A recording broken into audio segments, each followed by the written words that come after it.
Hello, bienvenue sur une nouvelle rediscovery du All Geek où j'ai sorti un carton de ma cave. Ouh, on va regarder ce qu'il y a dedans. Alors c'est un très gros carton, alors je vais une boîte en plastique plutôt, il y a plein de choses dedans. On va essayer de voir au fur et à mesure ce qu'il pourrait y avoir dans ce carton. Alors, on voit déjà qu'il y a beaucoup de Wildstorm, des figurines et peut-être d'autres choses. Alors on commence tout de suite avec ces tomes que je vais mettre de côté pour les présenter. 1, 2, 3, donc c'est Wildstorm Universe qui étaient finalement des Woozoo. À l'époque, on a aussi, on va voir du Gen 13, donc je vais le mettre de côté pour vous le présenter aussi. On a apparemment pas mal de Gen 13, donc je vais le mettre de côté aussi pour qu'on puisse le voir. Et une petite feuille de jeu de rôle. On a également du Marvel Legacy. Alors est-ce que c'est le... Ah oui, c'est l'album qui était disponible avec un kiosque et il fallait coller les autocollants. Donc moi j'ai jamais collé les autocollants. Qu'est-ce qu'on a? On a de l'univers Ultimate. Ça aussi on va regarder un peu en détail ce qu'on a. Alors ici je vois qu'on a du Wildcats, du Wildcats 50, du Wildcats, du Ultimate aussi. Alors tout ça on va le trier. On a des Kinder. Voilà. C'est toujours bon à prendre des Kinder. Je vais le mettre de côté aussi. Et on a également des magazines Comité. Pas mal de Comité. Et enfin, le fond de la boîte, ce sont des magazines X-Files. On va regarder ça. Et quelques figurines que je vais vous présenter en détail. Allez, à tout de suite en face cam. On est back avec ce que j'ai trouvé. On commence tout de suite avec des Ultimates. Et oui, j'ai retrouvé toute la saison 2 des Ultimates en kiosque. Alors, sachant que donc ça commence à partir du 4 parce que les 6 premiers épisodes, je les avais dans un trade paperback que j'essaierai de vous retrouver, qui doit traîner quelque chose, donc quelque part. Et donc, on commence à l'épisode 4, le 4e kiosque. Voilà, avec le bon, toujours Mark Millar, Panic. Voilà. Alors, je vais essayer de les poser quelque part parce qu'il y en a partout.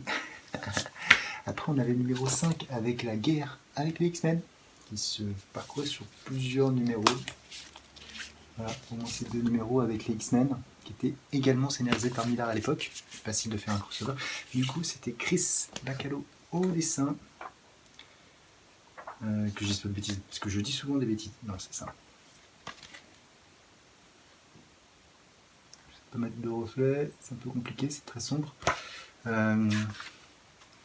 Est-ce qu'il y a des... Alors, cette page était très sombre, je vais essayer de vous retrouver une page un peu moins sombre. C'est gagné, hein. On a Magneto, mais on voit rien. Je vais essayer de mettre un autre truc.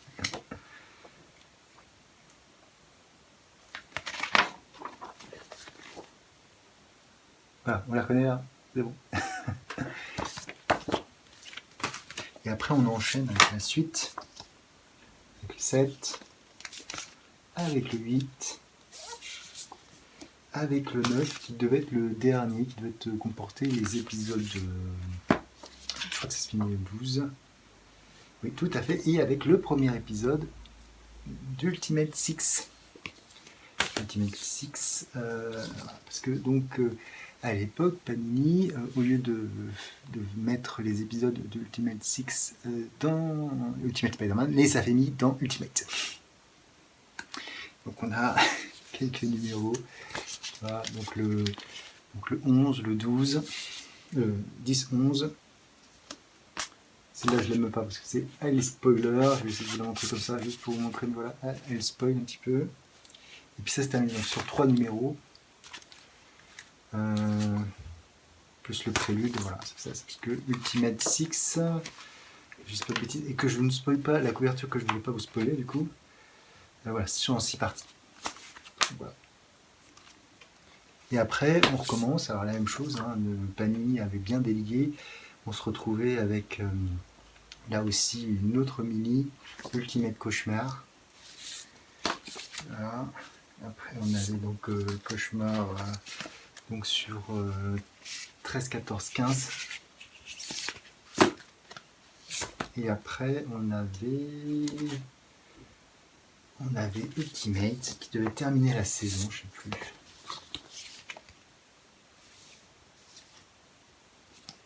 C'est un peu le bazar en termes d'édition.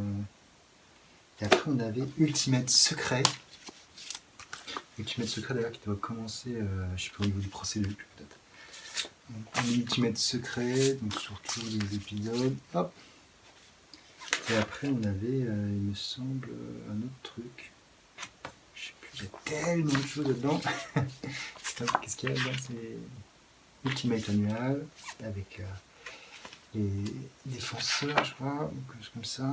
Et après, on avait Ultimate Vision qui commençait. Voilà, trilogie qui était donc scénarisée par Ellis, que je ne dise pas de bêtises. Forcément, je vais le retrouver. Alors, Marc Millar pour Ultimate Vision. Il me semblait qu'après, c'était quoi? C'était Ultimate Extinction. Enfin, toute la mini Extinction avec quoi là?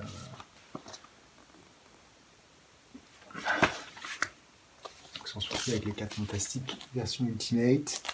Je suis un peu loin. Voilà. Que des planches de la saison 2. Hop. Je sais pas, il me manque un numéro. Du coup, c'est quoi? 27. Donc j'ai 27. J'ai 29. Mais j'ai pas le 28. Alors je ne sais pas pourquoi. Je sais pas pourquoi. Ultimate 28. Je sais pas. Là il y a un mystère. On est donc Ultimate de 12. Je sais pas pourquoi j'ai pas la fin. Enfin bref. Voilà. Donc ces couvertures qui étaient doubles, du coup je peux vous montrer, ça marque la fin de la deuxième saison des Ultimate. Et alors pourquoi j'ai pas le 28? Je pense que c'était un numéro qui était avec peut-être le faucon. Et du coup dans ce numéro, on a évidemment, si vous l'avez jamais vu, les très très grandes planches de Brian Hitch. Voilà, ça tient sur tellement de planches que c'est juste énorme. Du coup, j'ai pas dû acheter 28, je sais pas pourquoi. Enfin, je regarde. Voilà, ça donne des planches. Et puis derrière, on avait toutes les couvertures et tout. Ça donne un truc. Je vous avais montré pour Y4, mais là, c'est un point au-dessus. Donc voilà, donc il y a pas mal de choses comme ça. Donc sur la partie Ultimate, on a aussi dans ce carton que j'ai retrouvé, je vais m'avancer un petit peu, on a aussi la partie, il y a tellement de choses de ce carton, la partie chaîne 13, avec à partir du 4, du 5, je ne sais pas comment le faire pour vous les montrer, du 5, du 6, qui était dessiné par Jim Lee, il me semble. Hein. Alors ça, c'est pas du Jim Lee, ça commence bien. Ça, c'est du Campbell. Et le Jim Lee doit être... Par contre, ça, c'est du Jim Lee. Mais il a fait un épisode. Après, on a le 7, le 8, le 9 et le 10, qui est un épisode spécial, puisque c'est le 13e épisode de la série Gen 13, avec 3 parties ABC. Donc, je crois que c'est la dernière prestation de Campbell. Et du coup, c'est une espèce d'histoire un peu méta autour des comics. Et on retrouve plusieurs guests. Donc là, Archie Comics. On retrouve également nos amis les Tortues Ninja. on retrouve Bone, avec les célèbres rats. Qu'est-ce qu'on a d'autre aussi? On a une petite blague avec Savage Dragon, Wonder Woman et Hulk. Il a écrit que pour rester, il fallait avoir le sens de l'humour. Je vous mets en plus grand là. Donc, petite pique. Néanmoins, c'est pas la seule pique qu'il y a, parce que là on a droit à deux avis d'expulsion avec des personnages qui ressemblent vraiment aux traits de Liefeld. Après on a quelques pages. On a aussi droit à une caricature de Jim Lee en Ligor. On a du Spawn. Il me semble que c'est Madman. On a du Max, qui est ressorti il n'y a pas très longtemps en France.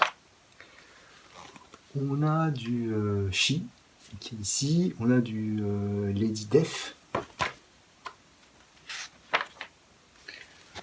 On a du Hellboy. Et c'est des personnages que j'ai oubliés qui sont d'une série d'Art Adams. Je sais plus exactement, peut-être qu'ils diront Anne et Axel, je sais pas comment ça s'appelle, Monkey Boy et Anne et Monkey Boy, je crois, quelque chose comme ça. Mais on a aussi le meilleur dans sa partie qui apparaît. Et ouais, comme quoi on fait des petits tacles, mais en fait, c'est bien sympa d'avoir un petit Wolverine quand même. Ouais, je crois pas qu'il y ait de Spider-Man, mais j'ai pas regardé en détail. Et voilà, ça se termine de manière avec quelques pages. Voilà, ce numéro 13. Et après, on passe au numéro, il me semble, vraiment. Du coup, scénario, voilà, ça. Après, voilà, on passe au numéro 11 où il n'y a plus Campbell à part les couvertures. C'est dessiné par Al Rio. Et alors, ça, c'est Luke Ross. Puis il y a Al Rio aussi. Il y avait un style proche, mais pas tout à fait pareil. Un copieur, hein, enfin bon, il a eu une vie pas très marrante, donc bon. Ah si, il y avait encore un épisode qui avait été fait. Ah, c'est peut-être le dernier celui-là. Donc le 12, le 13, le 14, le 15, un épisode spécial avant le changement d'équipe, il me semble, parce que du coup ça faisait le peu bilan là aussi, avec cette page double. Et puis après on changeait, on passait à Arcudi et Gary Frank sur la partie chaîne 13. Alors c'était un ton qui était beaucoup plus sérieux. J'avoue que c'est un peu à cette période que j'ai commencé à décrocher. Donc avec ce numéro 17, 18, 19, 20, 21 et enfin le 22 qui est le dernier numéro que j'ai acheté et je crois qu'il ne finit même pas l'arc. Il me semble que j'avais pas été jusqu'au bout. J'ai perdu mon intérêt à ce moment-là pour la série. Peut-être qu'à l'occasion j'y reviendrai, mais là c'est vrai que... Bref. Donc on a fait les Gen 13, on a fait les Ultimates, donc tout ce qui est dans le carton, il y en avait pas mal. Et c'est pas fini, puisqu'on a droit aussi, comme je vous l'ai montré, à des Wildstorm Universe, qui sont en fait des pages où avec un petit récapitulatif sur tous les héros pour savoir d'où ils viennent, qu'est-ce qu'ils font, etc. Un peu leur historique. Donc ça permettait à l'époque, sans vraiment avoir beaucoup d'informations sur les autres séries,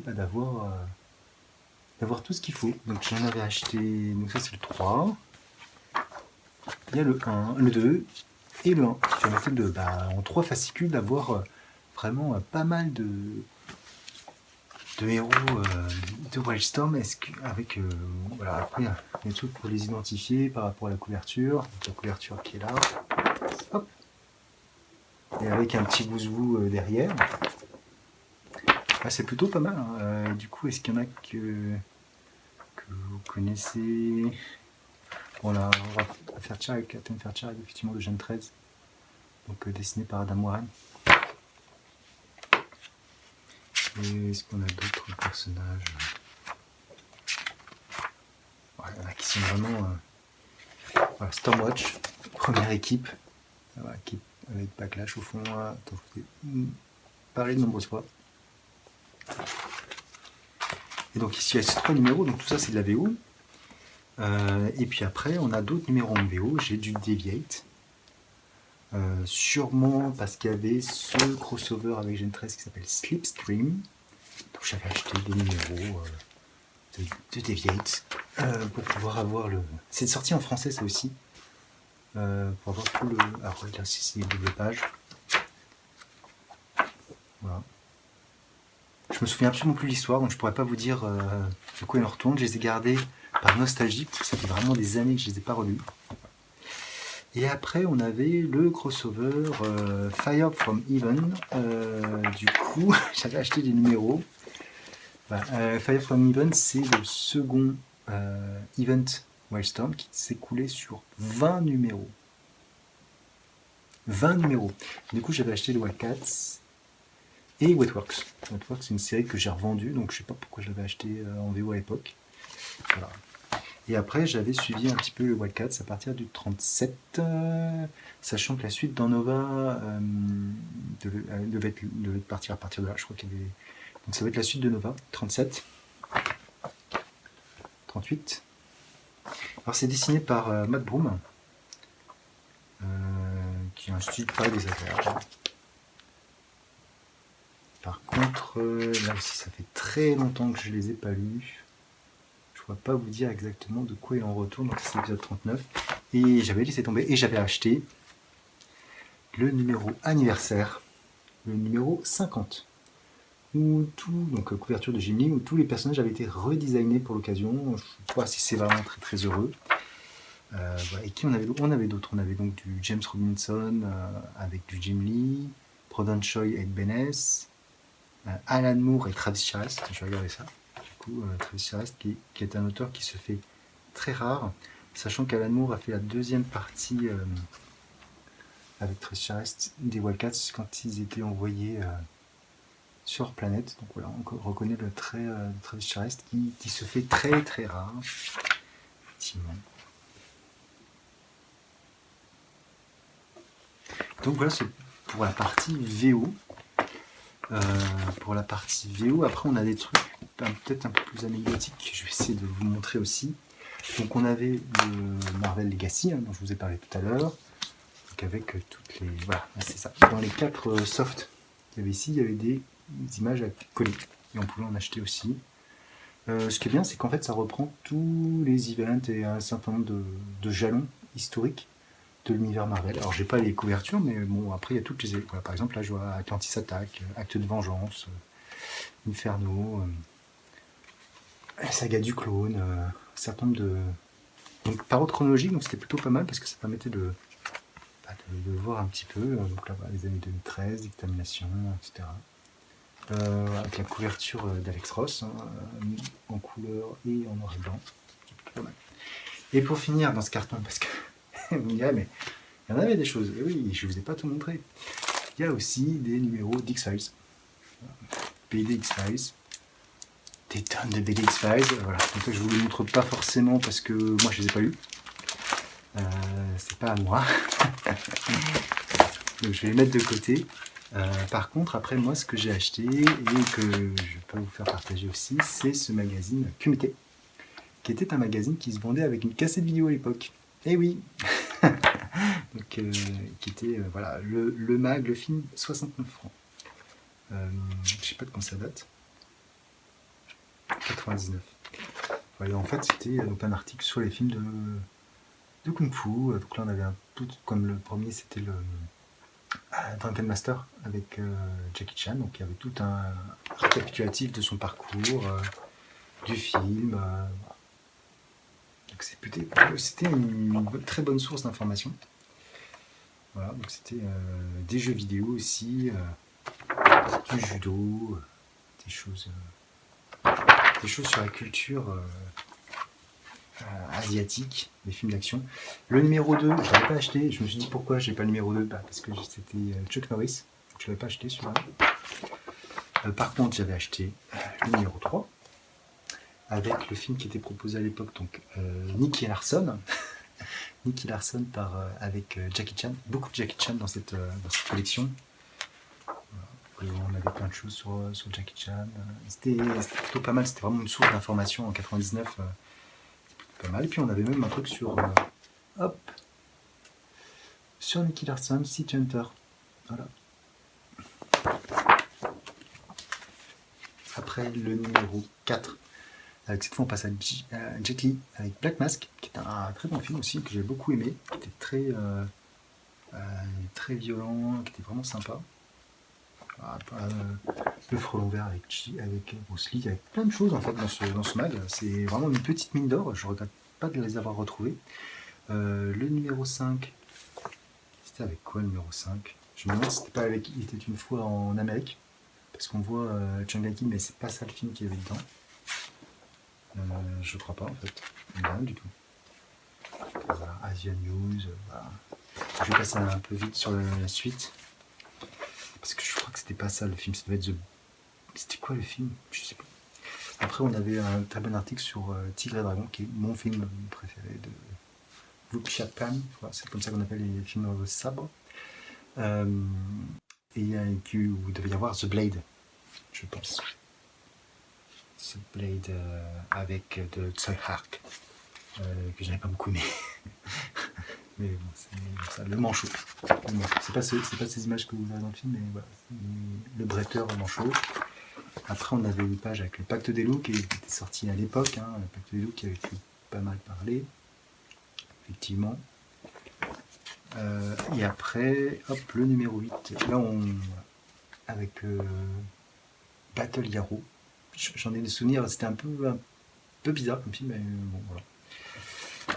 Puis après, la nouvelle Fort de vaincre, mais je suis vraiment sûr que c'était pas ça qu'il y avait comme cassette en fait dedans. Ça c'est sûr, parce que ce film là je l'ai pas acheté, je l'ai pas en cassette, les gens ont acheté en DVD. Et le dernier numéro que j'ai acheté, voilà. Après bon, il y en a plein d'autres qui sont sortis, je ne sais pas s'ils sont passés au DVD, puisque du coup là on devait être 9 mois, donc on devait être août 2001.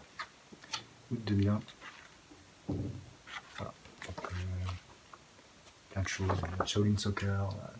Donc vraiment une bonne petite redécouverte que ce carton. Et je finis avec les petites figurines que j'ai retrouvées. Parce qu'il y avait des figurines également dans ce carton. Et on commence par cette figurine très connue de Goku. Goku contre Frieza. C'était la collection Hachette. Je trouve que les figurines étaient vraiment très très belles. On a droit à un Vegeta, on a droit au petit Piccolo aussi. On a droit à un Krillin dans sa pose avec le Kenzan. On a droit à du Trunks transformation, sûrement avec le retour sur sa timeline avec les cyborgs. Et enfin, on a droit au Genki Dama. Voilà. Donc le carton des bonheurs. Voilà. Vraiment une bonne redécouverte. J'espère que ça vous aura plu. Si ça vous a plu, n'hésitez pas à liker, à commenter, à vous abonner sur ma chaîne. Et sur ce, ciao.